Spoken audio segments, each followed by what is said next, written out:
Alright everyone, welcome back to Fair Game. We're in episode 2 of our Impossible Mission 2 run, and we just entered Tower 6, which is mostly devoted to food prep and cooking. But for the moment, let's talk about Epyx, and more specifically, let's talk about their opinion on Nintendo. As I said earlier, Epyx was a multi-platform developer and an early computer game specialist. When Epyx released on any of the early 8-bit computers, it was usually a fair bet that regardless of the game, it was going to eventually release on all of them. Because Epyx was staffed by a bunch of turbo nerds from the 1980s, their game development time was lightning fast compared to other companies. Between their founding date and when the NES released, a mere 5-year period, they had put out 52 games. And these weren't lightweights. They included giants like Jumpman, Boulder Dash, and of course, Rogue. The game that literally started an entire genre. When Nintendo rose to prominence, it didn't secure its position by playing nice. I've gone over it repeatedly in the past, but Nintendo, at the time, insisted on extremely stringent licensing agreements, which they probably wouldn't have gotten away with had it not been for the time it happened. Video games were still very much in their infancy at the time.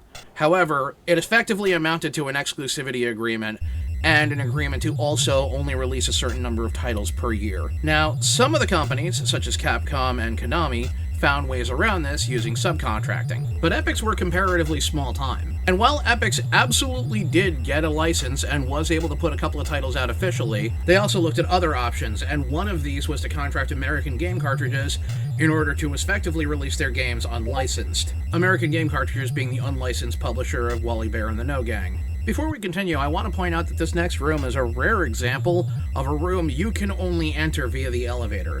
This doesn't happen often, but it can, and this is an example of a room where that's the case. There was a lot of other areas that Epyx also fundamentally disagreed with Nintendo on. Epyx encouraged you to make archival or backup copies of your games.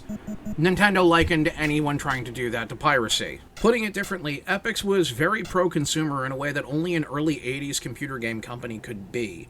Conversely, Nintendo was more or less the exact opposite, arguing game rentals were piracy. And while Epyx did go the unlicensed route for a lot of their titles, and did successfully release on other platforms, this perspective tragically was part of what caused Epyx to drag its feet with moving off of the 8-bit computer platforms. They were kind of slow to release into new markets like Sega's Master System or IBM's new 286 line. By the time they were having problems with the Data East lawsuit, the NES had been out for 2 years, and they were just then starting to dip their toes in.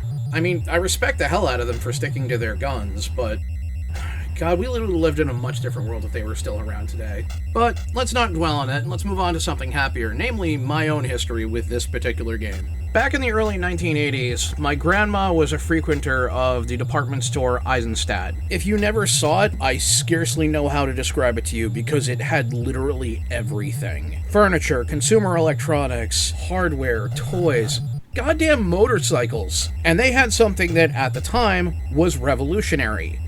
A dedicated video game department. The entire back quadrant of the toy section was completely devoted to video games. And they were doing this nearly half a decade before Toys R Us started doing it. Not only that, but Eisenstadt had frequent buyer programs, of which my grandma was a member. And because Eisenstadt had been carrying video games long before Nintendo arrived, they wound up not really being subject to the kind of legal strong-arming Nintendo would use to try to keep unlicensed games from being sold. At the time, Eisenstadt's was the only game in town, so Nintendo could get with the program or get stuffed. My grandmother used to buy stuff there all the damn time, though. And when she did, she would use her frequent buyer card. As a result, she would very frequently wind up getting points that she would eventually use to buy me video games, which she would then use the card on. So my gran found a way to turn getting video games into getting me video games. Anyway, one Christmas, my grandmother gives me this game I had never seen or heard of before, and it looked like nothing I had ever seen. The box certainly looked like an NES game, as did the screenshots on the back. However, the actual cartridge was jet black, and the manual kept referring to a fire button. I had just had my very first run-in with an unlicensed game, and a young Jaimas was too young to appreciate it. And I remember that the very first two thoughts I had when playing it were, 1, this is the coolest game I've ever seen, and 2, dear God, this game is hard. Young Jaimas could be quite astute when he wasn't being an idiot. I don't think I ever completed more than 1 or 2 towers before running out of time when I was little. And I think a big part of it is that I used to tunnel vision on stuff. I'd waste time trying to get the same item over and over and over again, not realizing that it's probably for the best just leave it and move on, because you might not even need it, he said in a way that may or may not indicate foreshadowing. Interestingly, graphically, nothing in Impossible Mission 2 is from Impossible Mission 1. They made completely new assets for it using a bitmap program called Film Director. The NES version of the game actually almost didn't happen, and indeed wouldn't have happened had they not gone unlicensed for it. Mostly because Epyx wouldn't be officially licensed for at least another year. I've been informed multiple times that there was an NES port of the original Impossible Mission, but I've never been able to find it. It is every bit as good as Impossible Mission 2, but it is a much simpler game. Our boys, the Sentry Bots, are in it, though they have a much more primitive version and they shoot lightning instead of lasers. Impossible Mission 1 also has a robot that Impossible Mission 2 doesn't have, the Sphere Bot, which kills you on contact and flies slowly towards you.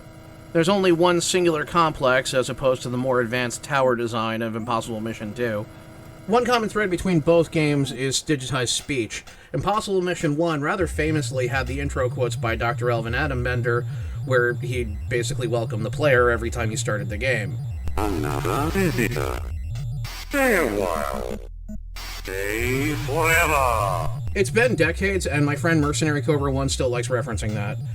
Interestingly, for the 16-bit computers of the time, they actually brought the quote back, albeit much higher in quality, for the re-release of Impossible Mission 2. Another visitor. Stay a while. Stay forever. I like how Dr. Adambender straddles that line between serious and ridiculous. One thing that I found really funny is that the manual makes very clear that while Elvin is absolutely a threat and not to be taken lightly, he's also the kind of nerd that other nerds would have bullied. He's the kind of character archetype you really don't see too much in video games anymore, though if I had to give him a more modern analog, it would probably be Karis from the Thief series. Terrifying in his own right, but also a massive dweeb. What's weird is that it's actually hinted in-universe that Elvin actually had government contracts at one point. That just blows my mind. And right about here is where we run into one of the hell rooms, as I call them. These are rooms where I don't have the slightest idea how the hell you're supposed to do them. Freaking look at this abomination. There's no floor. All of the freaking platforms are, like, barely wide enough to even land on. There's no clue for how you're supposed to get around. Any screw-up whatsoever here is a guaranteed death.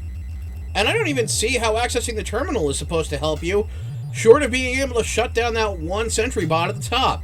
Rooms like this always used to drive me crazy when I was little. See, we only barely landed on that platform. We had damn well better hope that if there are any codebreaker keys in this room, they're either A, in the parts of the room we can access, or B, they're not one of the ones we need. God, is it even possible to land on that one right in front of the terminal? How are you supposed to jump from the terminal one to the one next to it? They're too far apart. Is this one of those situations where they're expecting you to very, very specifically hold down on the run button in a certain direction just long enough for you to make a single stride? No, that can't be it, because I don't think they give you enough room to make a full stride. I mean, sure, here, I'll try it.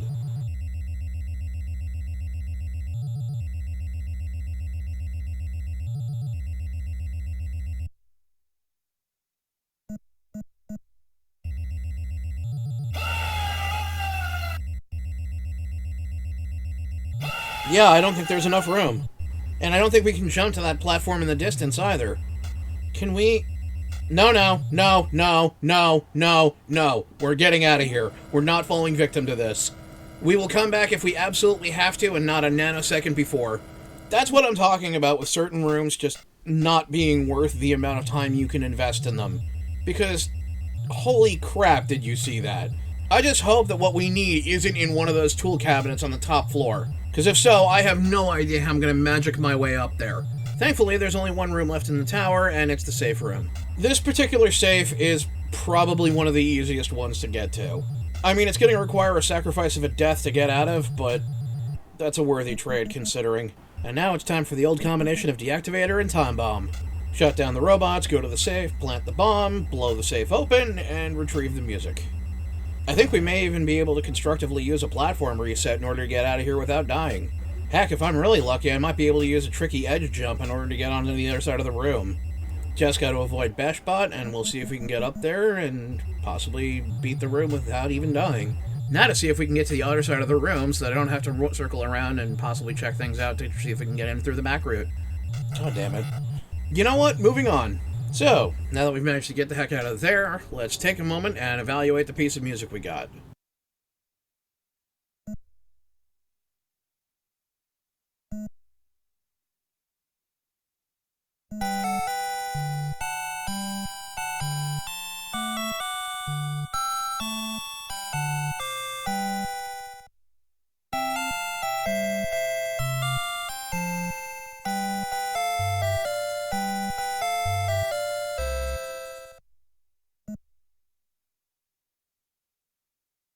I'm going to pause this one at the halfway point because I want to listen to it again later during the downtime, and I have a hunch that there is a very different set of music sequences used between the different versions of the game.